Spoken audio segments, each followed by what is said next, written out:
तो hello guys, अभी दोपहर का टाइम हो रहा है।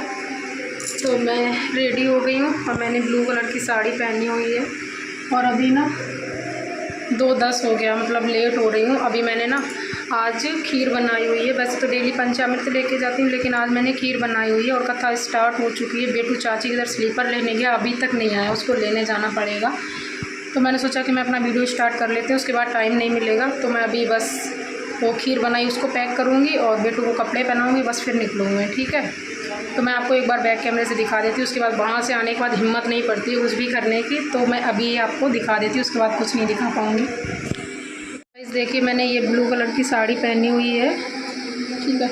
और बालों का तो पता ही है आपको, गर्मी में क्या ही हेयर स्टाइल बनाना। सर पे वैसे भी घूंघट पल्ला रखकर मतलब रखना है, जो भी घूंघट रहेगा पल्ला रहेगा जो भी रहेगा, तो इस वजह से। और मैं ना बहुत जल्दी में हूँ, जल्दी में ही शूट कर रही हूँ, जल्दी में ही बोल रही हूँ, ठीक है। तो बस मैं आपको अपना लुक दिखा दे रही हूँ, ठीक है। चलते हैं, बाय बाय, मिलते हैं कथा में, ओके।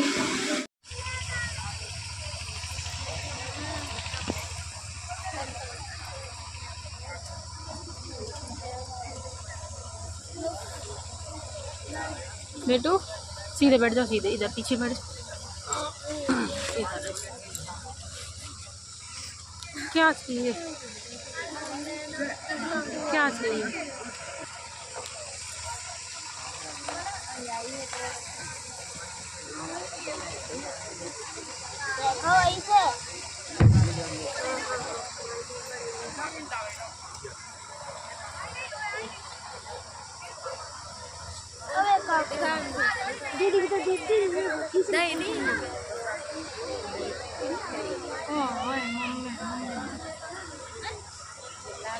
बेटू बेटू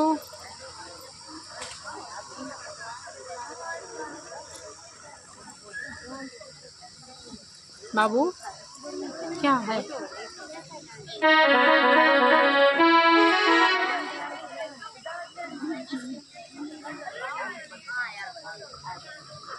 ऐसे नहीं मानो कि तखत डलवाओ के लिए कुछ उसमें बिछवाओ, इधर इधर डलवाओ चाहे इधर डलवाओ, कहीं नहीं।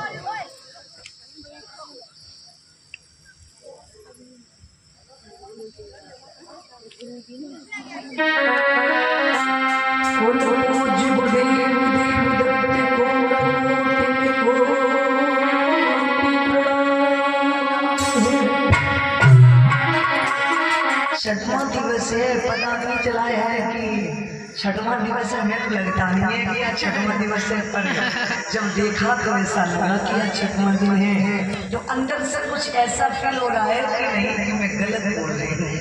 और महाराज जब पोस्टर देखते हैं तो वैसे इतना ध्यान नहीं रहता है, क्योंकि पढ़ाई के माध्यम से थोड़ा कम ध्यान रहता है। तो देखते हैं तो ऐसा लगता है 6 दिन होने जा रहे हैं, तो आधा दिन शेष बचा है, आधे से भी कम ही है, लेकिन पता नहीं चला है कि वो 6 दिन कैसे हो जाएंगे। कोई बात नहीं है, जिंदगी में व्यक्ति के 7 दिन ही होते हैं और इन 7 दिन में व्यक्ति को आना और जाना और रहना सब लगा रहता है। कि सबसे ज्यादा मूल्यवान दिन, सबसे ज्यादा बड़ा दिन कौन सा माना गया है, जिसे कहते हैं रविवार, इतवार। दादा एक बात और कहूँगी, मानने न मानने की बात वो अलग की है। कहते हैं कि सबसे बड़ा दिन होता है इतवार। इतवार का मतलब है इंतजार, किसी का इंतजार करना। इंतजार करते हैं तो सोमवार आता है, जिसे शुभ घड़ी कहा जाता है। उसके बाद मंगलवार, जिसे मंगलाचरण कहते हैं, जहाँ पर मंगलाचरण के कार्य में लोग शामिल होकर के अपने जीवन को कृतार्थ करते हैं। अब बुधवार आने से बुद्धि पलट जाती है। कहते हैं कि विषय विकारों में जो व्यक्ति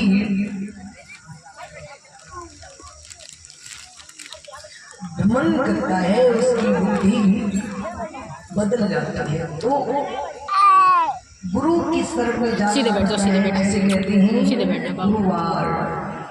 उसके बाद गुरु की शरण में पहुंच करके क्या मिलता है? शुभ और शांति, जिसे शुक्रवार कहते हैं। उसके बाद क्या आता है? शनिवार। कुछ लोग शनिचर कहते हैं, लेकिन महाराज शनि महाराज की जिस पर दया दृष्टि हो जाए उसका बेड़ा पार हो जाए। शनि महाराज पर जिसकी कृपा हो जाए उसकी जिंदगी सुधर जाए। बोले गोविंद भगवान की जय। तो दोस्तों विष्णु भगवान के चरणों में वंदना और उसके बाद में कथा में प्रवेश करते हैं। भैया बाबा के हैं, रख दो उधर। पहले दादा के द्वारा कंस को पता चला तो कंस देवकी की गोद से कन्या को खींच करके जैसे जमीन पर मारना चाहा वैसे हाथ से छूट करके कन्या स्वर्ग में प्रवेश हो गई। उसने कंस को आकाशवाणी के द्वारा अवगत कराया कि भोजराज कंस तुझे शायद नहीं मालूम है और सुन, तेरा काल गोकुल में पहुंच चुका है। कंस बहुत दुखी हो गया। देवकी और वसुदेव से कहा कि तुमने हमारे साथ गद्दारी किया। कंस ने जवाब दिया, लेकिन गोकुल में भी हम अपने काल को चैन की नींद सोने नहीं दूंगा।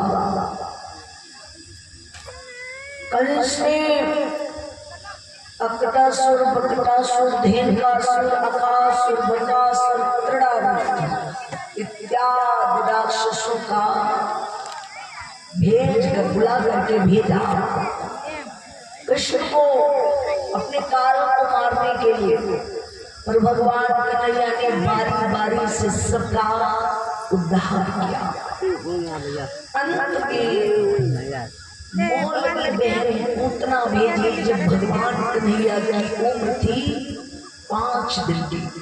श्याम ने मासी पूतना का उद्धार 5 दिन की अल्प आयु में किया। ये पूतना पूर्व जन्म में राजा बलि की पुत्री थी। जब राजा बलि ने 99 यज्ञ संपन्न कर लिए, 100वां यज्ञ की बारी देवराज इंद्र अपना इंद्रासन बचाने के लिए भगवान श्री नारायण जी के पास जाते हैं। कहते हैं कि स्वामी हमारे इंद्रासन को बचा लीजिए। तो भगवान ने कहा कि जो कर्म करता है उसको फल नहीं मिलता है। हाँ, इतना तो मैं जानता हूँ, तुम्हारे इंद्रासन को जाने नहीं दूंगा। इंद्रासन के बदले हम कोई दूसरा लोकेशन दे दें, लेकिन तुम्हारा इंद्रासन पर बाल मांगा कोई नहीं कर सकता है। तो राजा बलि के द्वार पर भगवान श्री हरि नारायण 52 अंगुल यानी बटुक रूप धारण कर बोनिया भगवान बन के गए। तो राजा बलि की पुत्री ने देखा बटुक रूप है, ऐसा बालक हमको मिल जाता तो इसे ममता जगा करके आंचल का दुख पिलाता। भगवान ने जवाब दिया है, कोई बात नहीं है, जाओ तुम्हारी शिक्षा को भी दूर करते हैं। श्रोताओं, जब राजा बलि की पीठ ना राजा बलि से 52 भगवान आप हमको ज्यादा नहीं तो सारे 3 कैमरा काम किए भैया, तो आपस में यही चाहिए। तो एक कदम की गिनती में सूरज के अंशों को ढक दिया। 3 कदम की गिनती में तीनों लोग नाप लिए, क्योंकि भगवान ने जिन्होंने सर के द्वारा सारा कुछ ले लिया, आधा कदम शेष बाकी रह गया। उसके लिए हम क्या करें? तो है कि 3.5 कदम पृथ्वी में उनका जब 3 कदम में पूर्ण नहीं हो सकता तो सारे के बाद तो कह देना कि आधा कदम हमारा हमारी पत्नी का पीठ में नाम ले भरपाई कर पाए। तो इस बीच में राजा बलि की पुत्री उसने कहा, माफ करना, अगर ऐसा बालक मुझे मिल जाता तो अपने पिस्तल में जहर लगा करके जहर पिला देते। भगवान ने कहा जाओ ऐसा ही। अब भगवान बावन भगवान कहते हैं बोटियां भगवान पर रूप धारण किया, छोटा सा रूप धारण किया। वो आए द्वापर युग में श्री कृष्ण रूप में अवतरित हुए। तो इधर वही बकासुर की बहन बन करके पूतना है। भगवान मासी पूतना का 5 दिन की अल्प आयु में उद्धार करते हैं। उसके बाद में श्याम सुंदर का कार्य माखन चुराने का रहा। उसके बाद महाराज काली धारिका में प्रवेश करते हैं। कहते हैं कि जहाँ रानी बिटिया के मुख से सरबड़ कर देते हैं, वहीं से हम प्रारंभ करते हैं। एक छोटा सा उसके बाद में कथा में प्रवेश करते हैं। कहते हैं कि भगवान श्याम सुंदर बड़ा नटखट थे, बड़ी कन्हैया ने बाल लीलाएं दर्शाई।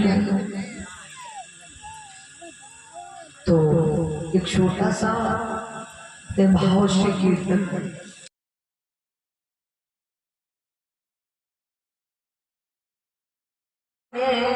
झूठ बोल देता था। तो ब्राह्मणों ने झूठ बोल दिया। अपमान किसका किया? सीता का। एक नारी का अपमान किया। ध्यान रखना, नारी का अपमान कोई नहीं कर सकता। बाबू सताने दोगे हमको पिटाई कर देंगे। मैंने क्या बोला था करके? क्या सती हो जाऊंगा। तो यहाँ पर मैया सलोचना को तो उन्होंने उस प्रकार से प्रताड़ित किया कि उन्हें शर्मिंदा होकर के अपने पति से अरदास करनी पड़ी। हर अरदास सही से खाना गिराना नहीं हंसा। और जब उन्होंने एक बात कही, क्या सोचने की, अगर मैं ये जानती कि आप रण में हार जाओगे तो फिर पिता को सेना के सही। तो यहाँ पर शीश पिता का हंसता है। क्यों हंसता है? क्योंकि पिता ब्राह्मण की तो लड़ाई है और यहाँ पर बुला किसको ले गए।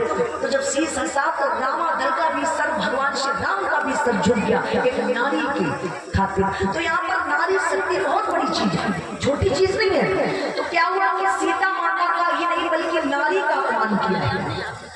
तो ब्राह्मणों ने जब सीता माता के सच को झूठ में बदल दिया, श्री राम बोले सीता तुम झूठ कह रहे हो कि तुमने पिता का पिंडदान किया और कोई नहीं बना। तो सीता मैया ने देखा, कहा है ये गाय खड़ी है, इससे पूछो, इसके सामने मेरे पिंड दिए, बालू के बना के दिए, इससे पूछो। जब गाय से पूछा, मेरी पत्नी सीता ने मेरे पिता दशरथ को पिंड दान तुम्हारे सामने बालू के बना करके दी। तो गाय ने सोची कि भगवान के हाथों से लोई मिलेगी हमको, तो झूठ बोल देते हैं। उसने भी झूठ बोल दिया कि मां करना मेरे सामने पिंडदान नहीं। सीता मैया को अपमानित कर दिया। एक नारी हो करके नारी को अपमान किया, खुद नारी जाकर कलंकित बन करके झूठ बोल गई। किसके खातिर? पेट के खातिर। तो भैया उस समय कहा है कि तुम झूठ क्यों बोल रही हो? सीता तुमने पिंड नहीं दिए तो हमको देने क्यों नहीं दे रही हो? सीता मैया बोली, तब तो मैं पिंड पिता को दे चुकी हूँ। तो कहा और कोई है? तो कहा है इस फल्गु नदी में घुस करके मैंने पिंड दिए, इस नदी से पूछो। तो नदी कहती है, मन में विचार करती है, अगर मैं भी सच बोल देती हूँ तो प्रभु के हाथ हमें दक्षिणा नहीं मिलेगी और उनके हाथ से हमारा तिलक भी नहीं होगा। उसने भी झूठ बोल दिया कि मेरे सामने कोई पिंड नहीं दिए। झूठ बोल रही सीता। श्री राम को क्रोध आया, बोले सीता बस करो, ज्यादा नहीं झूठ बोलोगी तुम। तो जवाब दिया है और भी कोई का है, एक व्यक्ति बचा है, वो कौन है? वट वृक्ष। उस वट वृक्ष से पूछा, हमारी सीते ने तुम्हारे आंखों के सामने पिंड दिए हैं, या ये ब्राह्मण झूठ बोले या सीता झूठ बोले? तो आज वट वृक्ष बरगद के आंसू निकल पड़े और दोनों हाथ जोड़ करके कहता है कि माफ करना प्रभु, ये तीनों झूठ बोले। ये क्यों बोले? ये इसलिए झूठ बोले हैं कि पेट के खातिर, लोग के खातिर ये झूठ बोल गए। लेकिन आज मैं सत्यता की बात बोलूंगा, मेरे सामने ही नहीं सबके सामने सीता ने बालू के पिंड बना करके इतनी घड़ी पर दिए थे पिता दशरथ। राम खड़े खड़े देखते रह गए। मैया सीता फूट करके बहुत रोई और बोल रही है कि हे ब्राह्मणों, मैं तुम्हें श्राप देती हूँ, ब्राह्मणों मैं तुम्हें श्राप देती हूँ। ये तो त्रेता युग, द्वापर युग में तुम्हारा कोई सम्मान, यानी कलयुग में तुम्हारा कोई सम्मान नहीं करेगा। त्रेता युग व्यतीत हो जाने के बाद कलयुग में तुम्हारी कोई पूजा नहीं करेगा, न तुम्हारा कोई सम्मान करेगा, और तुम चुपटिया ब्राह्मण नाम से जाने जाओगे। जो समय जा रहा वो जा रहा, तुमसे कोई राम रीत भी नहीं करेगा। इतना शैतानी देता है, मुझे गुस्सा मत दिलाओ। बहुत नाम के बराबर है। सोचते हैं कि ब्राह्मणों के पूजने की वजह से पूजा कर लेंगे, मान भाग्य को बुला देंगे, लोग ब्राह्मणों को नहीं ज्यादा पूछते है ना। ये माता सीता का क्या किताब है। दूसरी बात गाय से कहा है कि हे गाय, तू हमारी जाति और प्रजाति की हमारी इज्जत नहीं रखी है, तो तेरी इज्जत क्या होगी। तो जा, मैं तुझे श्राप देती हूँ कि तू भिष्टा में मारेगी। गाय भिष्टा खाती है, कभी देख लेना, लिखा हुआ पढ़ लेना।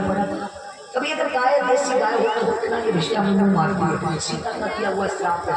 और गाय है कि फिर तू नदी, तूने भी मेरी ओर नहीं देखा, मैं तुझको भी श्राप देती हूँ, जाओ 54 में तुझ में पानी नहीं रहेगा। तो आप फल नदी में जा करके देखना, पानी नहीं होगा। जब आप गड्ढा करोगे तो उसमें पानी निकलेगा। 54 की बात कर रही हूँ, जेठ वैसा तो बात ही खत्म है। और वृक्ष से गाय कि तुम्हारी उम्र अक्षय हो जाए, अक्षय माने 10,000 वर्ष की हो जाए। तुमने एक नारी का अपमान न करके सम्मान किया है, तो इसके लिए तुम्हें वरदान देती हूँ। और आज हम अपने हाथों से तुम्हारी सबसे पहले गद की जो पूजा की है, जो पर तपस्या क्या है, शांति व्रत कहा जाता है, सबसे पहले किसने किया था? माता सीता ने बरगद की पूजा की थी। कुछ लोग पूजा करती होंगी, मतलब मैंने करती। कौन कौन करती है? आप बताया जरा, बरगद की पूजा कौन कौन करती है? दो लोग, अरे 4-5 लोग। क्या बुराई है? कहते हैं कि महाराज व्यक्ति को झूठ नहीं बोलना चाहिए, सच बोलना चाहिए। और झूठ जब बोले किसी के प्राणों की बाजी लगी हो, झूठ बोलने से अगर प्राण बच रहे हो तो आप झूठ 101 बार बोल सकते, 100 की नहीं 101 बार बोल सकते हैं। तो आइए भाई कथा में प्रवेश करते। सुखदेव भगवान बोले, हे राजा परीक्षित, भगवान कन्हैया कहते हैं कि बाबा जो असली देवता है उसको तो कोई पूछता नहीं है, कंकड़ पत्थर को पूछने में जुटे पड़े हैं। चलो आज पूजन हम गोवर्धन का कराते हैं, देवराज इंद्र का नहीं होगा। जरा का पाने पर अपने आप को भगवान समझ रहे थे। ना ना, वो भगवान नहीं है, असली देव की पूजा नहीं कराता। चलो हमारे साथ सभी ब्रजवासियों को बुलाया, हिडोला पिटवाते हुए सभी पकवान को लेकर के बैठ जाओ बेटा, बैठ जाओ। द्वार पर आए। और ऐसा भी नहीं भैया, भगवान की आदिवेंद्री योगी राज श्री कृष्ण सबसे पूछते हैं कि सब पूजन करने को तैयार हो, या किसी के मन में कोई हो तो सब हाँ कर देते हैं। भगवान श्याम सुंदर के साथ सभी ब्रजवासी गोवर्धन महाराज की पूजा करने को उद्यत हुए हैं। परीक्षित महाराज तो यहाँ पे गाइस गोवर्धन की परिक्रमा लगाई जा रही है। फिर सभी लोग गोवर्धन भगवान की पूजा करेंगे, क्योंकि आज गोवर्धन पूजा का दिन है और कृष्ण जी का चरित्र बताया गया। ठीक है, तो यहाँ पर परिक्रमा लगा रहे हैं। पहले तो मतलब वो लगा रहे हैं परीक्षित बाबू जी और यज्ञपति महाराज, और बाकी ये जो कमेटी वाले लोग थे वो हैं।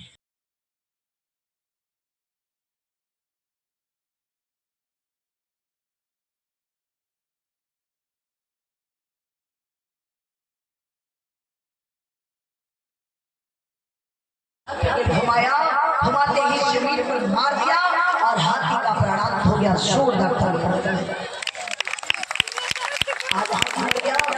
साइड दे आगे बढ़े करिया। दो पहलवान ने जिनका चारों जिनसे भगवान श्याम ने मल्ल युद्ध किया। उसके बाद आगे बढ़े तो कंस ने देखा कि आज हमारा काल सामने है। कहते हैं महाराज कुछ लोगों को दिखाई देने लगता है कि हमारी मृत्यु कब होगी। कहते शीशा में अगर नाक टेढ़ी दिखाने लगे तो लोग कहते हैं कि इसका मतलब है जल्दी मृत्यु आने वाली है। तो कंस देखता है छोटे छोटे बालकों के भेष में हमारा काल खड़ा है। मंत्री को महाराज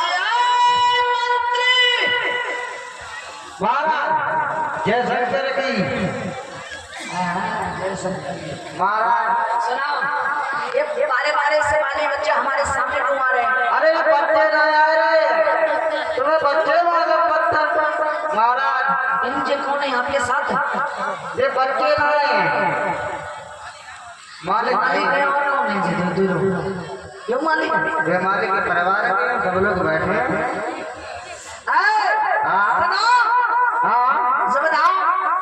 तुम्हें बाली बच्चा जो दिखाई दे रहे हमारे कान लग रहे हैं। कान के किनारे कान है महाराज, इनको मेरी ओर बता दो। हमारी छुट्टी हमें आते दो महाराज। मेरे पेट में कुछ तो पड़ी लेकिन लगी आई महाराज, लेकिन लगी आई। सुनो, आज के दिन के लिए ही मैंने तुम्हें रखा है। भगवान कन्हैया आगे बड़े कंस के नजदीक पहुंच गए। कंस मारने वाले हमारे पास आ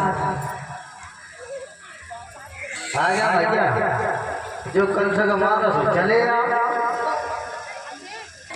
रुपया करे हैं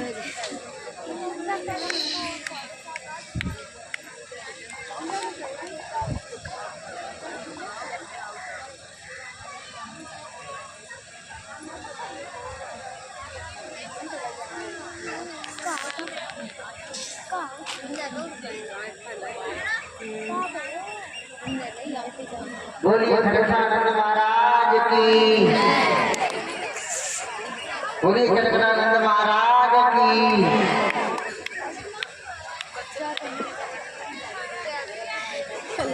देखिए 1 2 3 जो हम 3 कहें, 2 पे निशाना लगाए रहे ना, 3 पे मारना। हनुमान को यहाँ छोड़ दीजिए और जाइए। कंस बलशाली था, आप जाइए निशाना लगाइए। जो बाली बच्चा है इनको पंडाल में कर दो। बोलिए बोले बाबा की। खटकनानंद पटकनानंद जी को है मैं घर का जीवा की पूजा होती है। देखो हम देव आकर बोलते सब भेद करते ना, एक कौन बात बिना भेद बिना। अच्छा बोलिए बोले महाराज की। अच्छा जवाब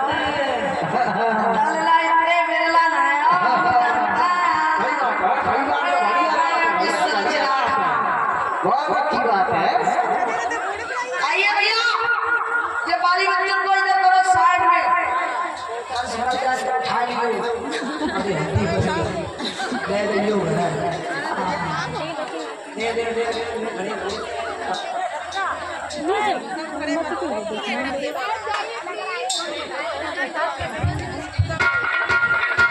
कोई ना मने, एक ना मने मारो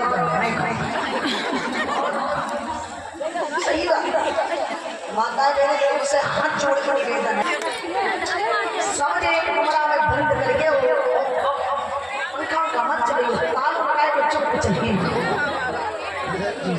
धम बचा। आइए भाई, सुखदेव भगवान श्री सुखदेव भगवान बोले हे राजन परीक्षित हुआ गया भगवान श्याम सुंदर से। आज कंसराज कहता है कन्हैया तुम हमें ऐसे मार नहीं सकते हो, और ध्यान रहे तुम्हें हमसे युद्ध करना पड़ेगा। श्याम युद्ध करने को तैयार हो गए, तो युद्ध करते करते श्याम हाथ से केसों पर पड़ जाता है, यानी सर पे पहुंच जाता है। तो बाल जब हाथ में आए हैं देवकी की याद आ गई अपनी मैया की, और बोले मामा तुझे मारने से पहले तेरे पाप मानेंगे हम। सुन